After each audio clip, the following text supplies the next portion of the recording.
Hi gang, CPR training as part of our basic life support first aid training. CPR, cardiopulmonary resuscitation. We'll go through this and we'll do a little demonstration of this at the end. CPR, kneel beside your casualty. Lock your hands together and place your hands in the centre of their chest. So when we say lock your hands together, put your fingers through your other fingers and lock them. Centre of the chest, just as it says, right here, just in that little bit there where you can feel the ribs coming up. Okay, that's the centre of your chest. Keep your arms locked and push down on the chest 30 times, about 5 or 6 centimetres deep. So about that deep, so push, push, push. Go. Push quite quickly, and these 30 chest compressions should take you about 15 seconds. So, 1, 2, 3, 4, 5, 6, 7, 8, 9, 10. So a little bit, obviously, a little bit quicker than 1 a second, 2 a second in fact.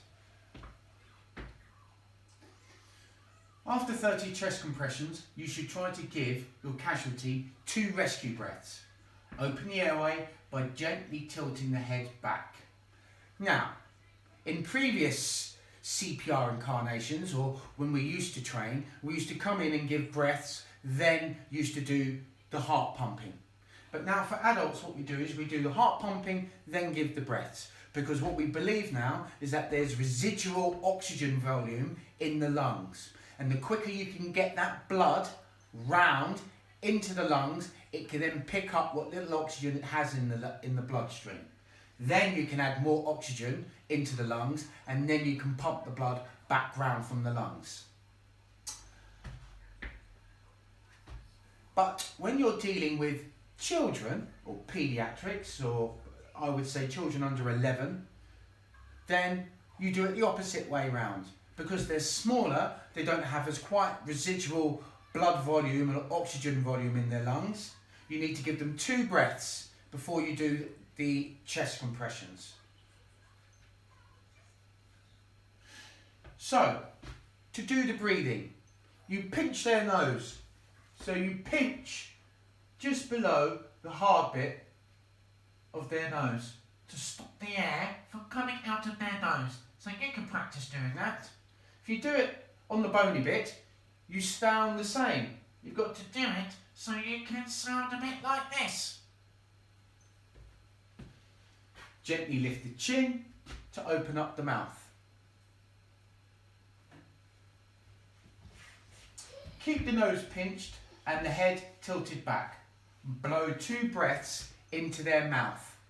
Now, before you do that, have a quick look to make sure there's nothing in their mouths, like a sweet, some chewing gum. If they do have that in their mouth, then just if you can, with your finger, pick it out. Try not to go fishing around for it, because the last thing you want to do is push it further down into their mouth. So only if it's in the front near the tongue. Pick it out the way, because you don't want to breathe it in yourself.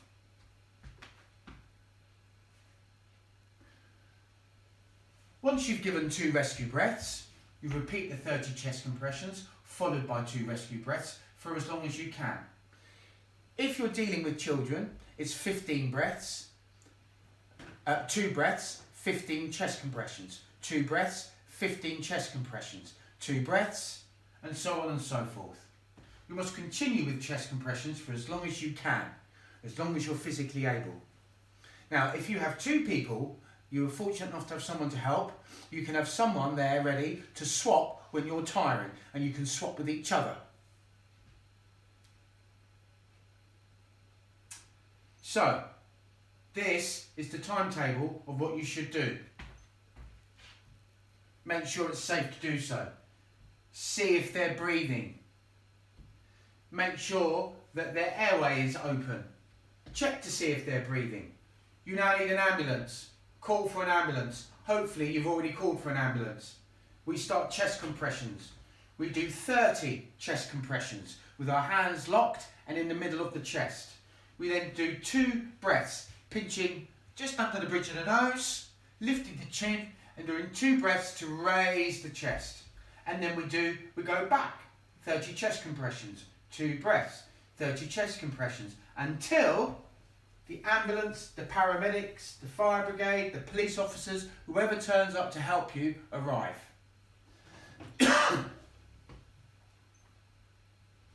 Excellent. Now we're going to move on to the recovery position. Recovery position. In order to make sure the casualty continues to breathe normally, you can place them in a position that will help them. This is known as the recovery position. So, if you found an unconscious patient but they're breathing, it's always good to put them into a recovery position. Maybe they start breathing really heavily and then their tongue starts interrupting their breathing, or they could have fallen down not very well and they could end up being sick, and all that volume of liquid would then go down into their lungs and their chest. So if you can get them into the recovery position, that will then pour out onto the floor instead. Doesn't sound very pleasant, but it's a lifesaver. The recovery position. They're lying prone on their back. You place the nearest arm to you up in the air and you place it underneath their chin to protect their face. You then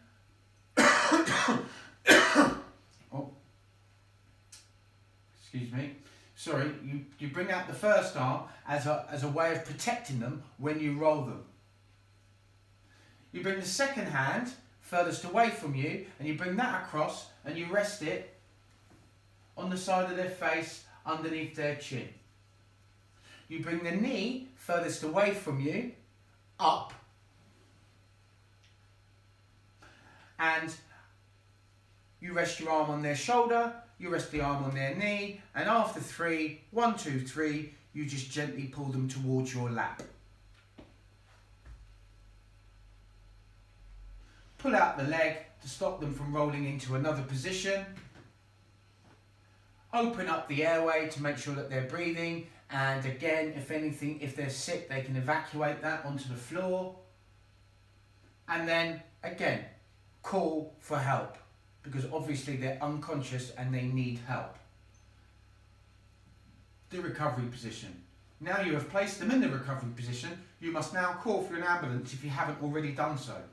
Keep them warm by placing a coat or a blanket over them. Keep them talking if they're conscious. Make sure they're still breathing normally and wait for the ambulance to arrive. Don't leave them. Make sure you stay with them and make sure they stay safe. Please remember, if you haven't already called for an ambulance, they will never arrive and you'll be sitting there for a long time. There's a lot to take in and sometimes you forget to do the most important thing. You've got to call for the emergency services. What to do in all first aid situations. Dr. ABC. We're going to just repeat over what we've just gone over. Check for dangers. Make sure the environment is safe for you to be able to help someone else. Check for a response. See if they're breathing. See if they're awake. See if they're conscious. Check their airway. Make sure they're breathing properly. Now we've checked that they're breathing properly or not properly as the case may be, and if they're not breathing properly, we're then going to do CPR. If they are breathing properly, we're going to put them into a recovery position. And call the ambulance. This is the end. On behalf of the Mini-Medics team, I hope you've enjoyed your course. Remember to keep practicing your first aid skills. You always have to keep practicing, and we as practitioners have to do this every 3 years to make sure that we are up to date with modern techniques and that we refresh and re-practice, because it's obviously not a scenario we deal with every day or even at all in our lifetime. Even in my professional field in the hospital, I've only had to do CPR I think 3 times in 20 years of practicing. So it's not something that you see very often. So after this, we're going to do a short demonstration video. I hope this helps, and I shall also ask you a few questions. See you soon.